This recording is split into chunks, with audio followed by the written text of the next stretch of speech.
தொழிலை பொறுத்த வரைக்கும் பயம்தான் எல்லாமே. இப்படி நீ குழந்தை மாதிரி பணத்தை தொலைச்சிட்டன்னு வெளியே தெரிஞ்சா உன் மேலே இருக்கிற பயம் போயிடும். அப்புறம் உன் மேலே இருக்கிற பயம் போயிடுச்சுன்னா தொழிலும் போயிடும். அதனால் பார்த்து நடந்துக்கோ. அந்த பணத்தை யார் எடுத்தாலும் கண்டுபிடிச்சி அதை திரும்பவும் கொண்டு வா. அதுதான் உன்னோட மரியாதையை காப்பாற்றும். புரியுதா? சரிங்கண்ணா, எனக்கு கொஞ்சம் டைம் கொடுங்கண்ணா. அந்த பணத்தை எப்படியாச்சும் கண்டுபிடிச்சிடுறேன்.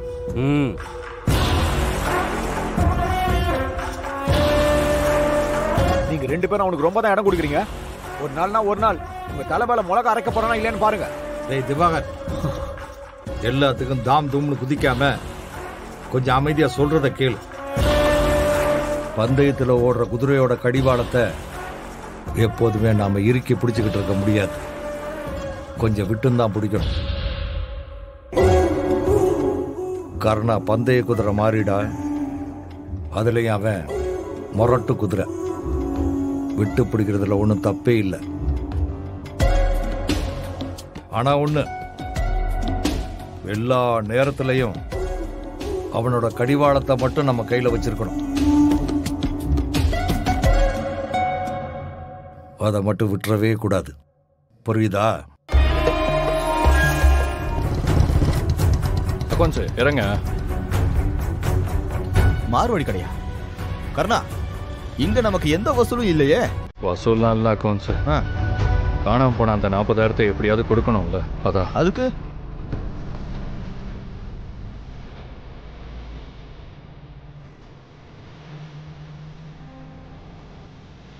எது கர்ணா இப்ப காப்பைய பாத்துக்கிட்டு இருக்க? இந்த காப்பை வச்சுதான். என்ன கர்ணா, யோசிச்சுதான் பேசுறியா? இது கிருபா அண்ணன் போட்ட காப்பு. என் உயிருக்கு சமமானதுதான். ஆனா என்ன வேற என்ன பண்ண சொல்ற அக்கௌண்ட்ஸ்? திவாகரனை எப்படி பேசினாரு நீயும் கேட்டுதானே இருந்த?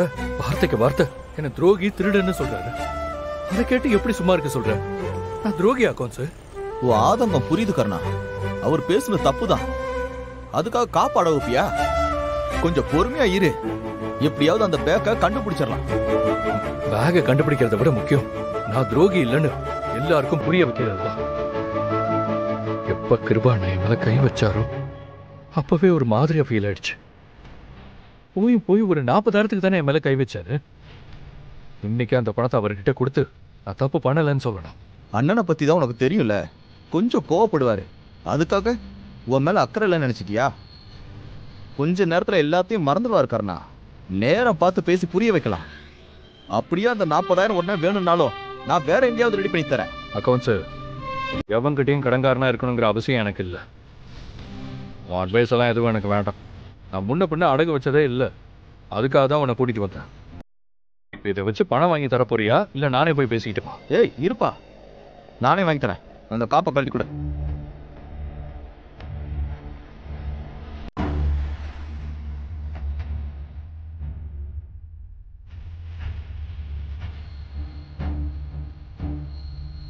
குடு. வாக்கறனா உள்ள போலாம். வணக்கம் சேட்டு. வாங்க வாங்க அக்கௌண்ட்ஸ். ஊருக்கே ஃபைனான்ஸ் பண்ற ஆளு இன்னைக்கு என்ன நம்ம கடையை தேடி வந்திருக்குது? எல்லாம் கரகம் சேட்டு.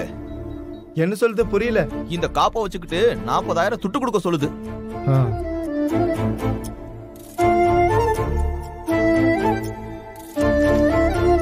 வட்டியோட 40? வட்டி போக 40? என்ன கர்ணா?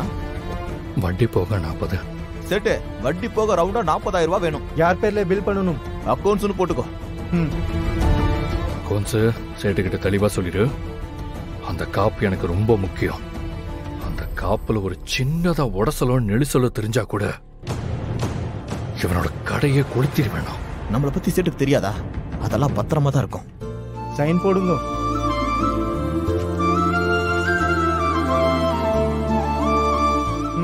இந்தாங்கோ. ஏய், எப்படா கிடைச்சது? எடுத்தவன சும்மா விட்டீங்க? எடுத்தது ஒரு பொண்ணுண்ணே. இதே பொண்ணா? ஆமா தம்பி. என்ன ஏதாவது ஆம்பளை கிட்ட பேக பறி கொடுத்துருந்தா கூட பரவாயில்ல. போயும் ஒரு பொண்ணு கிட்ட கொடுத்துருக்கான். மானமே போது. இது நாளைக்கு வெளில தெரிஞ்சா ஒரு பையன் நம்மள மதிக்க மாட்டான். இவனை இனிமே தொழில் அமுச்சு வச்சுலாம் ஒன்னும் ஆக போறது இல்ல. சும்மா ஆம்பளைங்களே நம்ம விஷயத்துல தலையிட பயப்படுவானுங்க. ஒரு பொம்பளைக்கு எப்படா இவ்வளவு தைரியமும் துணிச்சலும் வந்துச்சு?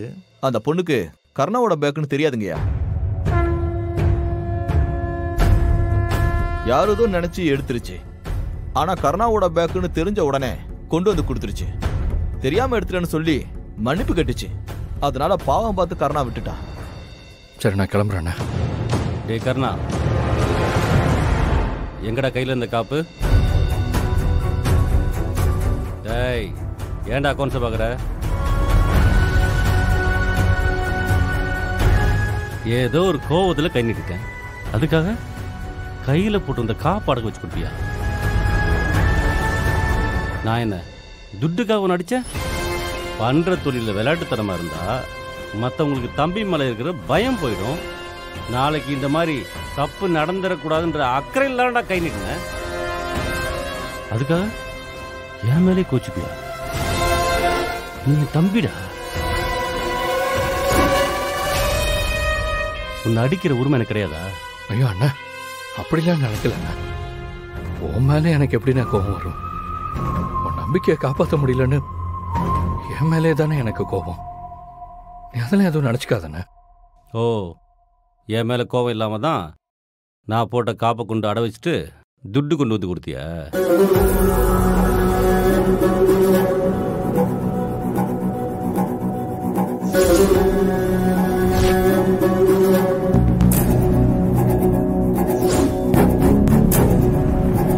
கையை கொடு.